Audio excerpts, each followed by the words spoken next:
আমেরিকার সবথেকে কুখ্যাত এবং নিরাপদ জেল হল অ্যালকাট্রাজ, যেটা সমুদ্রের মাঝে একটা দ্বীপে অবস্থিত। এই জেলের চারিদিকে হাড় কাঁপানো ঠান্ডা সমুদ্র জুড়ে রয়েছে মানুষ খেকো হাঙর। এই জেল থেকে যারা এর আগে পালানোর চেষ্টা করেছে তারা হয় ফিরে এসছে আবার জেলের গুপ্তিতে, কিংবা চলে গেছে পরলোকে। তবে একদল কুখ্যাত কয়েদি ঠিক করে তারা এই জেল থেকে জাস্ট একটা চামচ ব্যবহার করে পালাবে। কিন্তু সেটা কিভাবে? এবার এই ঘটনা জানতে হলে দেখতে হবে বিশ্ব ইতিহাসের সবথেকে কুখ্যাত জেল পালানোর সত্য ঘটনা নিয়ে আজকের মুভি এসকেপ ফ্রম অ্যালকাট্রাজ।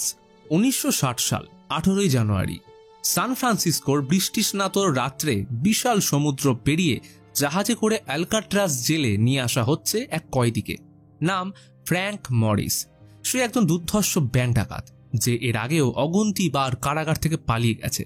তাই তাকে এবার পাঠানো হচ্ছে এমন একটা জেলে যেখান থেকে পালানো তো দূরের কথা, পালানোর চিন্তা করাও মানে নিজের সময় নষ্ট। জেলে প্রবেশ করার সাথেই তার শরীর থেকে সমস্ত পোশাক খুলে ঠিকমতো পরীক্ষা করে ঢুকিয়ে দেওয়া হয় ঘুটঘুটে অন্ধকার সেলে। পরদিন সকালে সূর্য ওঠার সাথে সাথেই ওয়ার্ডেনের নির্দেশে প্রত্যেকটা সেলে কয়েদিদের গুনতি শুরু হয়। যদিও রাতের অন্ধকারে এই জেল থেকে পালানোর সাহস কারণ নেই, তবে এই অসংখ্যবার গুনতির কারণেই তো এটা আমেরিকার সবথেকে নিরাপদ জেল। এরপর তারা চলে যায় ব্রেকফাস্টের জন্য কিচেনে। সবার পোশাক একই রকম। সেখানে গিয়ে সদ্য আসা মরিসের সাথে দেখা হয় আরও দুজন কয়েদির। প্রথমজন হলো লিটমাস, যে মিষ্টি খেতে ভালোবাসে আর সে সবসময় তার পোষা ইঁদুর নিয়েই ব্যস্ত থাকে। তবে আরেকজনের সাথে তার সাক্ষাৎ মোটেই সুখকর ছিল না। সে হচ্ছে উলফ, যার কাণ্ডকারখানাও অনেকটা উলফের মতোই। এর নামে আছে অনেক ধরনের মামলা। সে এসেই মরিসকে বিভিন্নভাবে রাগানোর চেষ্টা করে, কখনো ব্রেকফাস্টের সময় আবার কখনো স্নানের সময়। ব্রেকফাস্ট করার পর মরিসকে নিয়ে যাওয়া হয় ওয়ার্ডেনের সাথে দেখা করাতে। মরিস যেহেতু এইখানে নতুন, তাই তার এই জেলের নিয়ম সম্পর্কে এখনো কোনো ধারণা না থাকায় ওয়ার্ডেন তার সাথে দেখা করতে চায়। সে প্রথমেই মরিসের নাম জিজ্ঞেস করে তাকে বলে কেন অ্যালকাট্রাজ আমেরিকার বাকি সমস্ত জেলের থেকে আলাদা। এখানে কয়েদিদের আলাদা সেলে একা রাখা হয়। পড়ার জন্য দেওয়া হয় পুরনো ম্যাগাজিন, যাতে আপডেটেড ম্যাগাজিন বা নিউজ পেপার পড়ে বাইরের দুনিয়া সম্পর্কে কিছুই খবর জানতে না পারে। এখানে কয়েদিরা সপ্তাহে শুধুমাত্র দুবার স্নান করতে পারবে। তবে কিছু সুবিধাও আছে, যেমন কয়েদিরা তাদের নিজের দক্ষতা অনুযায়ী কাজ করে পয়সা ইনকাম করতে পারে। এছাড়াও যদি কেউ চায় তবে মাসে দুজন করে তাদের সাথে কেউ দেখা করতে আসতে পারে, কিন্তু তারা যেন কোনো অপরাধী না হয়। সাথে রয়েছে মিউজিক রুম, সিনেমা থিয়েটার। মরিস যাওয়ার আগে ওয়ার্ডেন তাকে স্পষ্টভাবে জানিয়ে দেয় এই জেল থেকে আজ অব্দি কেউ পালাতে পারেনি। যারা চেষ্টা করেছে তারা হয় ধরা পড়েছে, না হলে মারা গেছে। তাই ভবিষ্যতেও এই জেল থেকে পালানোর কথা চিন্তা না করাই ভালো। মরিস ওয়ার্ডেনের রুম থেকে ফিরে আসে নিজের সেলে, কিন্তু ফাঁকা হাতে নয়, বরং ওয়ার্ডেনের ডেস্ক থেকে চুরি করে আনে একটা নেল কাটার। সে ওটাকে একটা বইয়ের ভিতর লুকিয়ে রাখে। পরদিন সকালে মরিস স্নানে গেলে সেখানে হাজির হয় উলফ। সে আবার মরিসকে বিরক্ত করতে লাগলে এইবার মরিস আর ছেড়ে কথা বলে না, তাকে মারধর করে জোর করে মুখে সাবান গুঁজে দেয়। স্নান করে বেরিয়ে মরিসকে জেলের লাইব্রেরিতে কাজের জন্য পাঠানো হয়। সেখানে গিয়ে তার পরিচয় হয় লাইব্রেরিয়ান ইংলিশের সাথে। সে ছিল একজন কৃষ্ণাঙ্গ, যে নিজের আত্মরক্ষার জন্য দুই শ্বেতাঙ্গকে হত্যা করায় অ্যালকাট্রাজে যাবজ্জীবন কারাদণ্ডের সাজা ভোগ করছে। ইংলিশ বলে এখানে লাইব্রেরি থাকলেও সেখানে কোনো কয়েদিকে আসতে দেওয়া হয় না, তাদের সেলে গিয়ে বই দিয়ে আসতে হয়। তবে সবকটা সেলে বই দেওয়া অ্যালাউ নয়। মরিস নিজের কাজ করে জেলের মধ্যেকার একটা গ্রাউন্ডে এলে তার সাথে পরিচয় হয় আরেকটা কয়েদির, যার নাম ডক। সে পেশায় কার্পেন্টার আর নেশায় পেইন্টার। এই জেলে তার জীবনের সব সম্বল হারিয়ে ফেললেও তার কাছে এখনো আছে একজোড়া হাত, যা দিয়ে সে সব সময় নিজেকে শিল্পের মধ্যে ডুবিয়ে রাখে। মরিস ডকের পেন্টিং দেখতে এলে দেখে সে নিজের সেলফ পোর্ট্রেট বানাচ্ছে। তবে সেই পোর্ট্রেটে তার কোটের ভিতরে রয়েছে একটা চন্দ্রমল্লিকা ফুল, যা বাস্তবে তার পোশাকে তো নেই। আসলে এই ফুল হলো তার মনের ভিতরের মানবাত্মার প্রতীক, মুক্তির প্রতীক, যেটাকে কেউ এই জেলের লৌহদুর্গের পিছনে বন্দি করে রাখতে পারে না। মরিস ডকের সাথে কথা বলে চলে যায় গ্রাউন্ডের মধ্যে যে গ্যালারি আছে সেখানে বসতে, কিন্তু সেখানেও আবার কিছু নিয়ম আছে যা ওয়ার্ডেন বানায়নি, বানিয়েছে এখানকার কয়েদিরা। সেই গ্যালারিতে যে যত উঁচুতে বসে তার ক্ষমতা সেই জেলে তত বেশি, আর সব থেকে উঁচুতে ছিল ইংলিশ। তাই মরিস ইংলিশের সাথে কথা বলার জন্য গ্যালারির উপরে গিয়ে বসে এবং তাকে জিজ্ঞেস করে এই জেল থেকে আগে কেউ পালানোর চেষ্টা করেছে কিনা। ইংলিশ জানায় এখান থেকে পালানোর জন্য অনেকেই অনেক রকম চেষ্টা করেছে, কিন্তু কেউ সফল হয়নি। এই জেল থেকে পালানো অতটা সহজ নয়। এখানের প্রতিটা সেলে প্রতি 2 ঘন্টা অন্তর অর্থাৎ দিনে 12 বার কয়েদিদের গুনতি করা হয়। এছাড়া জেলের বাইরে উঁচু টাওয়ারে বসে আছে গার্ড। কেউ যদি তাদের চোখে পড়ে তাহলে সেইখানেই শেষ। আর যদি কেউ কোনো ক্রমে পালিয়েও যায় তাহলে সমুদ্রের বিশাল ঠান্ডা জল, উঁচু ঢেউ এবং বিভিন্ন হিংস্র প্রাণীর হাতে মারা পড়বে। তাই এইখান থেকে পালানোর চেষ্টা করা মানে নিজের পায়ে কুড়ুল মারা।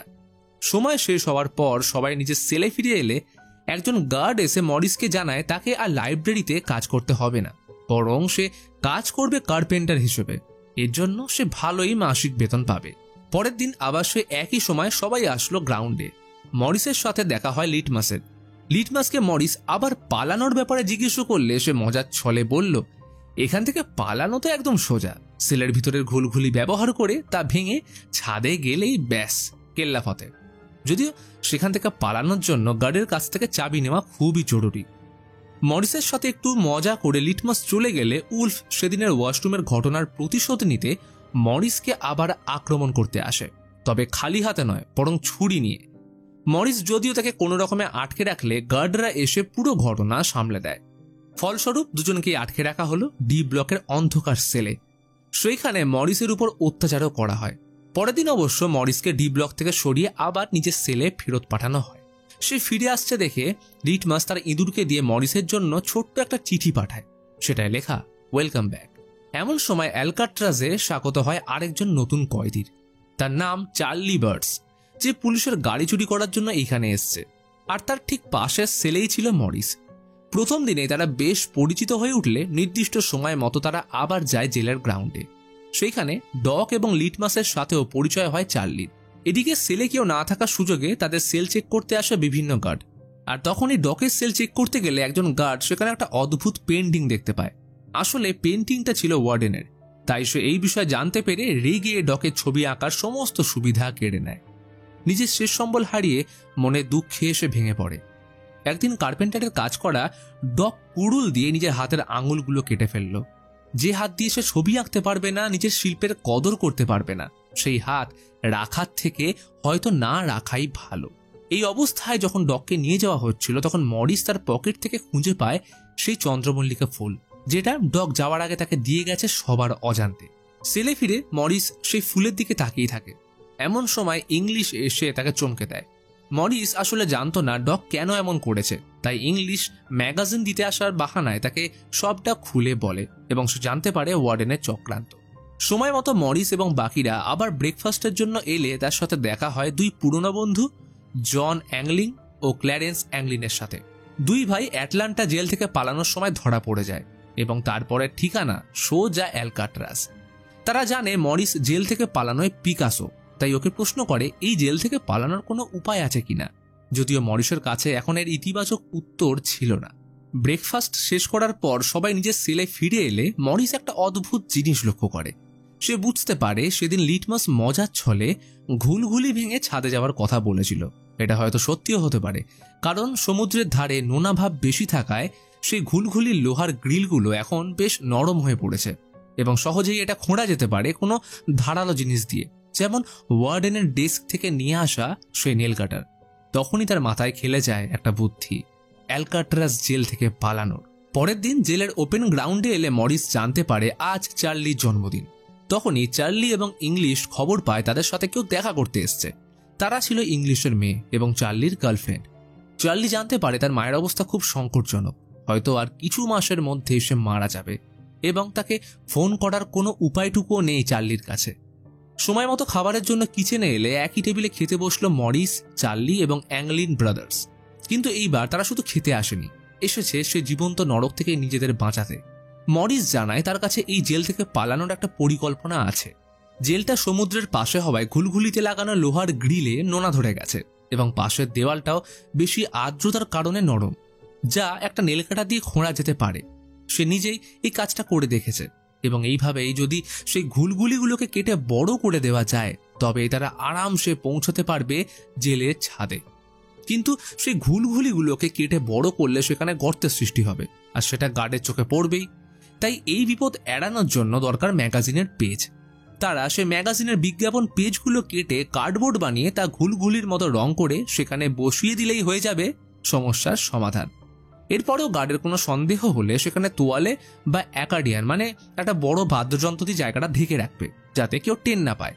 কিন্তু গার্ডের 12 বার গুনতির কি হবে? তারা যদি কোনো ক্রমে ছাদে চলেও যায়, পরবর্তী গার্ডরা বুঝে যাবে যে তারা পালিয়েছে এবং সোজা মৃত্যুর দোরগোড়ায় পৌঁছবে তারা। মরিস বলে এর সমাধানও আছে। তারা রাত্রের দিকে বেরোবে, তাই সকাল অবধি গার্ডরা কিছুই জানতে পারবে না। তবে সাবধানের মান নেই, তাই ওরা যদি প্লাস্টিক অথবা কার্ডবোর্ড দিয়ে একটা পুতুলের মাথা বানিয়ে তাতে নকল চুল লাগিয়ে বিছানায় রেখে দেয়, তখন গার্ডরা ভাববে যে ওরা শুয়ে আছে, অর্থাৎ ধরা পড়ার কোনো সুযোগ নেই। অতএব তাদের প্রত্যেককে কাজ ভাগ করে নিতে হবে। যেমন নকল চুল জোগাড়ের দায়িত্ব পড়ে সেলুনে কাজ করা জনের উপর, চার্লির দায়িত্ব খোঁড়ার সময় পাহারা দেওয়া, যদি কোনো গার্ড চলে আসে তবে সিটি বাজিয়ে তাদের সতর্ক করে দেওয়া, আর চার্লি যখন খুঁড়বে তখন মরিস পাহারা দেবে। এইভাবে ছাদ অবধি তো তারা পৌঁছে যাবে, কিন্তু তারপর বিশাল দেওয়াল টপকে এবং গার্ডদের এড়িয়ে সমুদ্র অবধি কিভাবে পৌঁছবে তারও উপায় দেয় মরিস। কিন্তু তার জন্য প্রয়োজন ক্ল্যারেন্সের, যে কাপড়ের দোকানে কাজ করে। প্ল্যান অনুযায়ী জন কিছু রেনকোট এবং কন্ট্যাক্ট সিমেন্ট চুরি করে এনেছে, যেটা দিয়ে কিছু লাইফ জ্যাকেট এবং একটা রাফট বানাবে। সে জানে ওয়ার্ডেন খবর পেয়ে প্রথমেই যাবে ফ্রিস্কোতে তাদের তল্লাশির জন্য, তাই তারা তাদের চোখে ধুলো দিয়ে যাবে অ্যাঞ্জেলা আইল্যান্ডে, যাতে তারা সম্পূর্ণভাবে ধরাছোঁয়ার বাইরে চলে যায়। যদিও এই পরিকল্পনা কতটা কার্যকর হবে তার ভরসা নেই বললেই চলে। তাও কথায় আছে, বিশ্বাসে মেলায় বস্তু, তর্কে বহুদূর। তাই সবাই মরিসের সাথে সহমত হয় এই পরিকল্পনায়। প্রত্যেকে নিজের সেলে ফিরে এসে শুরু হয় তাদের প্রস্তুতি। মরিস তার ঘুলঘুলির চারপাশের দেওয়াল খুঁড়তে থাকে, আর পাশের সেল থেকে পাহারা দেয় চার্লি। তবে এইখানেও সে অতীব সাবধান ছিল। দেওয়াল খোঁড়ার সময় সে নিজের জ্যাকেটটা মাটিতে বিছিয়ে রাখে, যাতে মাটিগুলো মেঝেতে না পড়ে জ্যাকেটের ভিতরেই থেকে যায়, যেটা সে পরের দিন বাইরে গিয়ে ঝেড়ে ফেলতে পারবে। কিন্তু মরিস বুঝতে পারে মাটি যতই নরম হয়ে যাক না কেন, নেল কাটার দিয়ে ঘুলঘুলি খোঁড়া যাবে না। তাই তার মাথায় এইবারে একটা নতুন বুদ্ধি আসে। সে ঠিক করে নেল কাটার দিয়ে না হলেও চামচ দিয়ে তো ঘুলঘুলি খোঁড়া যেতেই পারে। তাই সে পরের দিন লাঞ্চ টাইমে ইচ্ছে করে খাওয়ার চামচে নিজের জুতো থেকে মাটি লাগিয়ে দেয়, যাতে গার্ড বাধ্য হয়ে একটা নতুন চামচ দিতে হয়। শুধু তাই নয়, তার সাথে জনও চালাকি করে গার্ডকে জিজ্ঞেস করে তাকে কিচেনের কাজে রাখা যাবে কিনা।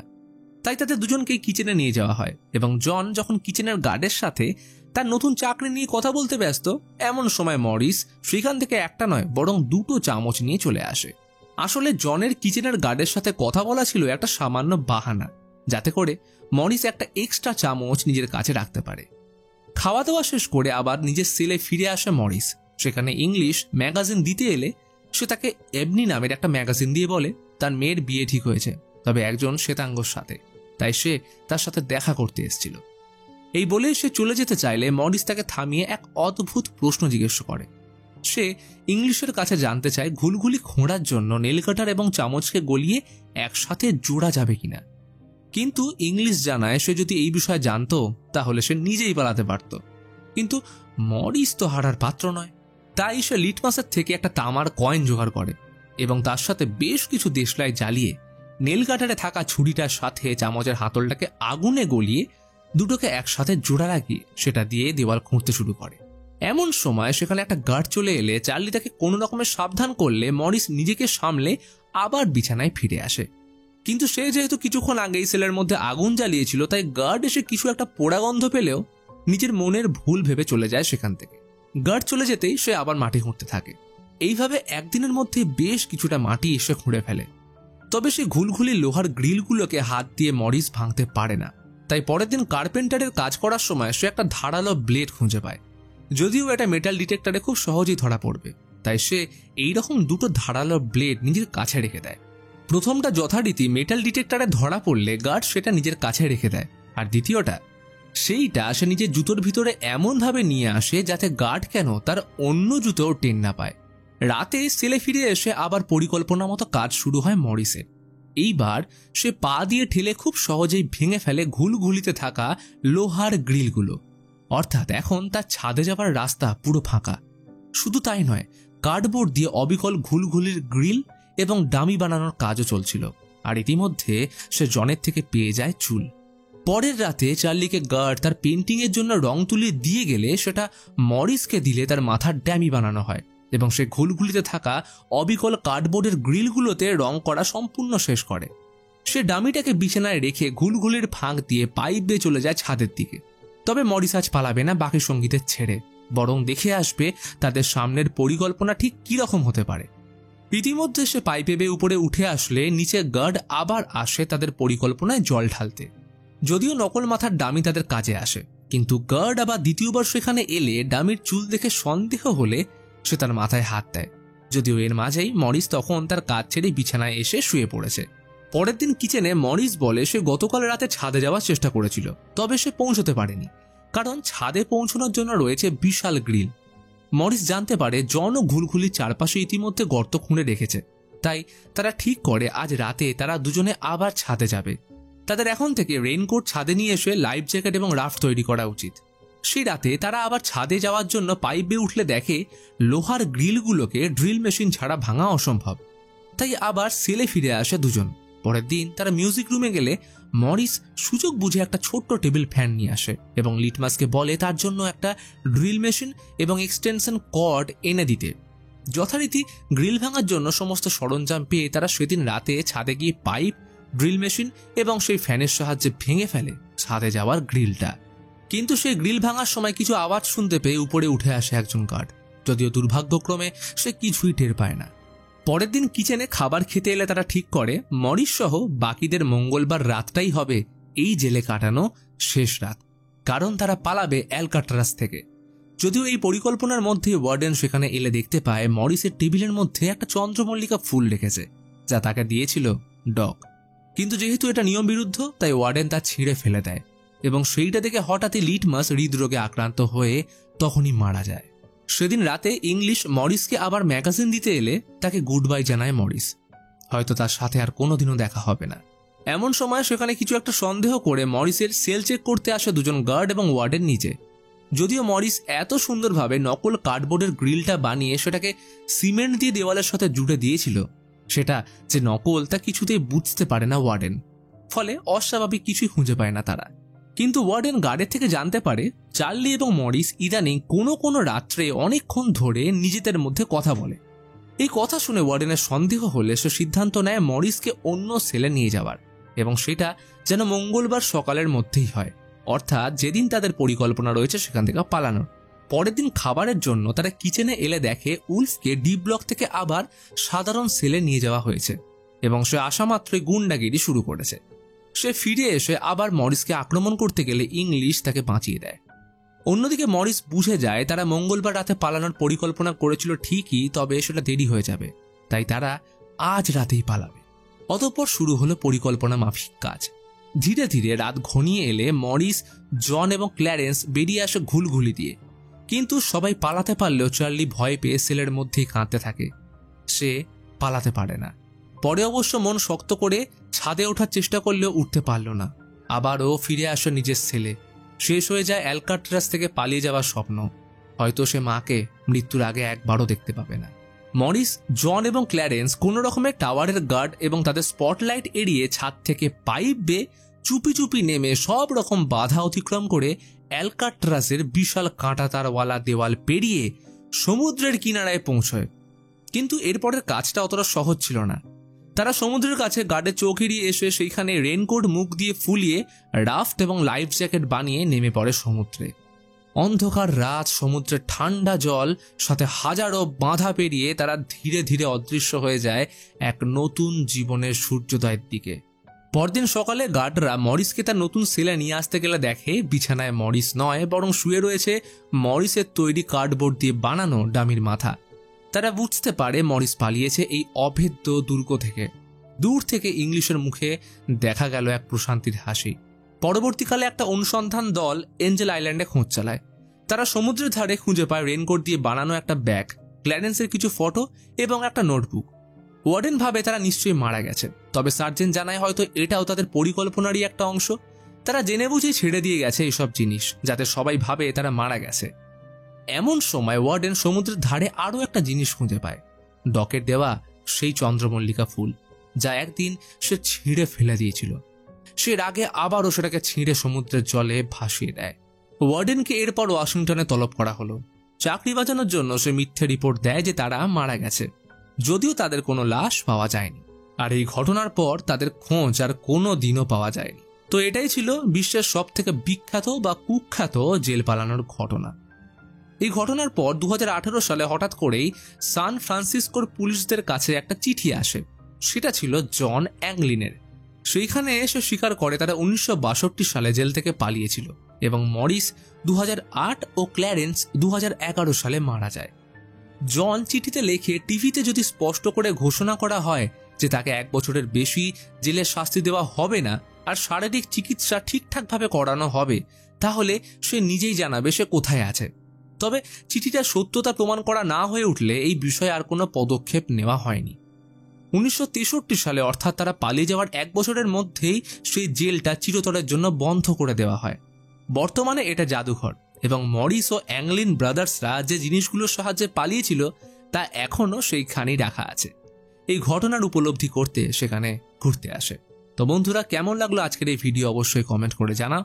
তো এইবার ইন্দোনেশিয়ান হরর মুভি দেখতে হলে ক্লিক করো বাঁদিকের ভিডিওতে, আর হিটলার কিভাবে 2025 সালে ফিরে এলো সেটা দেখতে হলে ক্লিক করো ডান দিকের ভিডিওটায়।